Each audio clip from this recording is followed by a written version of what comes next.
मेवाड़ योद्धाओं की भूमि है। यहाँ कई शूरवीरों ने जन्म लिया और अपने कर्तव्य को निभाया। उन्हीं महान योद्धाओं में से एक थे राणा सांगा, पूरा नाम राणा संग्राम सिंह। वैसे तो मेवाड़ के हर राणा की तरह इनका पूरा जीवन भी युद्ध के इर्द गिर्द ही बीता, लेकिन इनकी कहानी थोड़ी अलग है।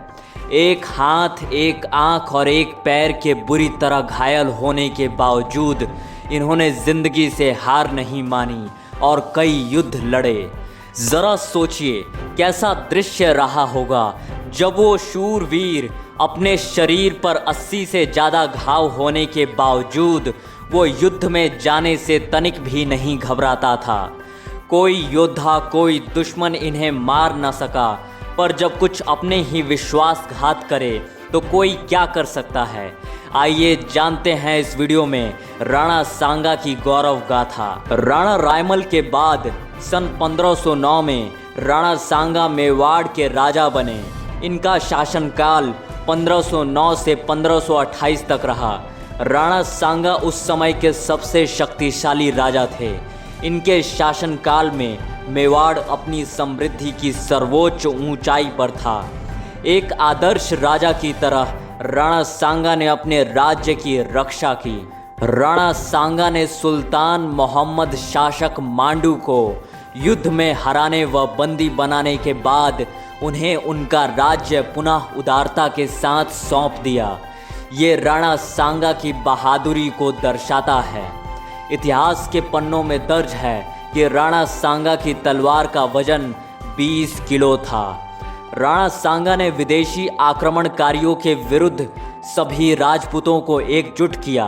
राणा सांगा सही मायनों में एक बहादुर योद्धा व शासक थे जो अपनी वीरता और उदारता के लिए प्रसिद्ध हुए। राणा सांगा ने दिल्ली, गुजरात व मालवा के मुगल बादशाहों के आक्रमणों से अपने राज्य की बहादुरी से रक्षा की। उस समय के वे सबसे शक्तिशाली राजा थे। फरवरी 1527 में खानवा के युद्ध से पूर्व बयाना के युद्ध में राणा सांगा ने मुगल बादशाह बाबर की सेना को परास्त कर बयाना का किला जीता। एक विश्वासघात के कारण राणा सांगा खानवा का युद्ध बाबर से हार गए। खानवा की लड़ाई में राणा सांगा को लगभग 80 घाव लगे थे। राणा सांगा ने सुल्तान इब्राहिम लोदी को भी खातौली और बाड़ी के युद्ध में परास्त किया था।